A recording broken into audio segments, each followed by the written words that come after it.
Matthieu, chapitre 12. En ce temps-là, Jésus traversa les champs de blé un jour de Shabbat.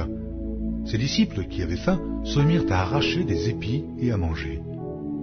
Les pharisiens, voyant cela, lui dirent, « Voici, tes disciples font ce qu'il n'est pas permis de faire pendant le Shabbat. » Mais Jésus leur répondit, « N'avez-vous pas lu ce que fit David lorsqu'il eut faim, lui et ceux qui étaient avec lui, comment il entra dans la maison de Dieu et mangea les pains de proposition qu'il ne lui était pas permis de manger, non plus qu'à ceux qui étaient avec lui et qui étaient réservés aux sacrificateurs seuls?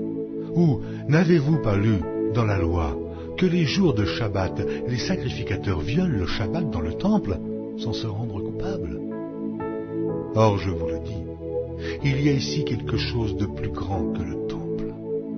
Si vous saviez ce que signifie « je prends plaisir à la miséricorde et non au sacrifice », vous n'auriez pas condamné des innocents. Car le Fils de l'homme est maître du Shabbat. Étant parti de là, Jésus entra dans la synagogue, et voici, il s'y trouvait un homme qui avait la main sèche, et ils demandèrent à Jésus, « Est-il permis de faire une guérison les jours de Shabbat ?» C'était afin de pouvoir l'accuser. Il leur répondit, « Lequel d'entre vous, s'il n'a qu'une brebis et qu'elle tombe dans une fosse au jour du Shabbat, ne la saisira pour l'en retirer? Combien un homme ne vaut-il pas plus qu'une brebis? Il est donc permis de faire du bien les jours de Shabbat. » Alors il dit à l'homme, « Étends ta main. » Il l'étendit, et elle devint saine, comme l'autre. Les pharisiens sortirent, et ils se consultèrent sur les moyens de le faire périr. Mais Jésus, l'ayant su, s'éloigna de ce lieu. Une grande foule le suivit. Il guérit tous les malades, et il leur recommanda sévèrement de ne pas le faire connaître, afin que s'accomplît ce qui avait été annoncé par Isaïe le prophète. Voici mon serviteur que j'ai choisi, mon bien-aimé, en qui mon âme a pris plaisir. Je mettrai mon esprit sur lui, et il annoncera la justice aux nations. Il ne contestera point, et il ne criera point, et personne n'entendra sa voix dans les rues. Il ne brisera point le roseau cassé, et il n'éteindra point le lumignon qui fume, jusqu'à ce qu'il ait fait triompher la justice, et les nations espéreront en son nom. Alors on lui amena un démoniaque, aveugle et muet, et il le guérit, de sorte que le muet parlait et voyait. Toute la foule étonnée disait, « N'est-ce point là le fils de David ?» Les pharisiens, ayant entendu cela, dirent, « Cet homme ne chasse les démons que par Béelzébul, prince des démons. » Comme Jésus connaissait leurs pensées, il leur dit, « Tout royaume divisé contre lui-même est dévasté, et toute ville ou maison divisée contre elle-même ne peut subsister. Si Satan chasse Satan, il est divisé contre lui-même. Comment donc son royaume subsistera-t-il? Et si moi je chasse les démons par Béelzébul, vos fils, par qui les chassent-ils? C'est pourquoi ils seront eux-mêmes vos juges. Mais si c'est par l'Esprit de Dieu que je chasse les démons, le royaume de Dieu est donc venu vers vous. Ou comment quelqu'un peut-il entrer dans la maison d'un homme fort et piller ses biens sans avoir auparavant lié cet homme fort? Alors seulement il pillera sa maison. Celui qui n'est pas avec moi est contre moi, et celui qui n'assemble pas avec moi disperse. C'est pourquoi je vous dis, tout péché et tout blasphème sera pardonné aux hommes, mais le blasphème contre l'Esprit ne sera point pardonné.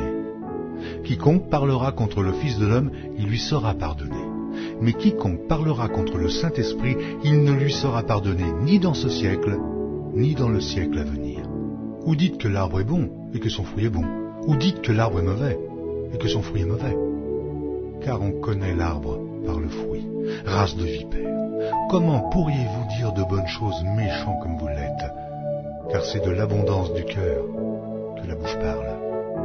L'homme bon tire de bonnes choses de son bon trésor, et l'homme méchant tire de mauvaises choses de son mauvais trésor.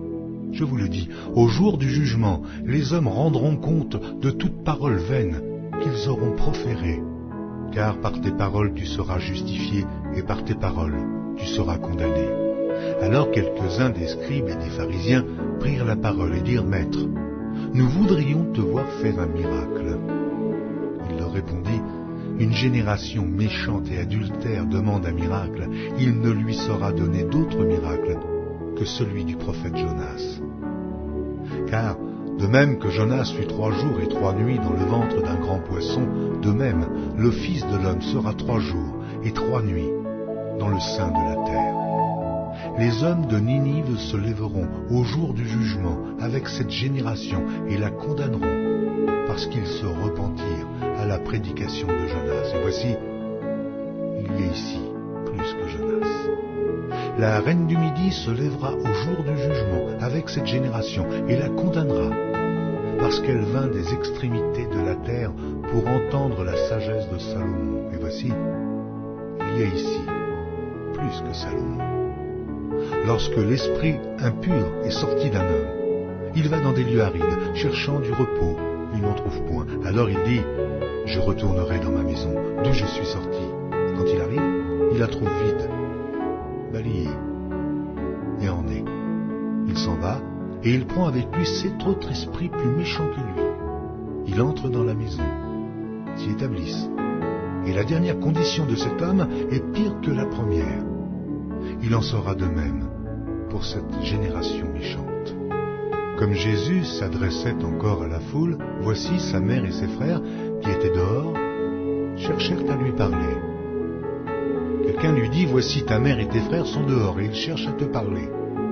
Mais Jésus répondit à celui qui le lui disait, qui est ma mère, et qui sont mes frères?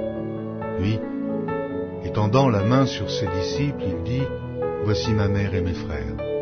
Car quiconque fait la volonté de mon Père qui est dans les cieux, celui-là est mon frère, et ma sœur, et ma mère.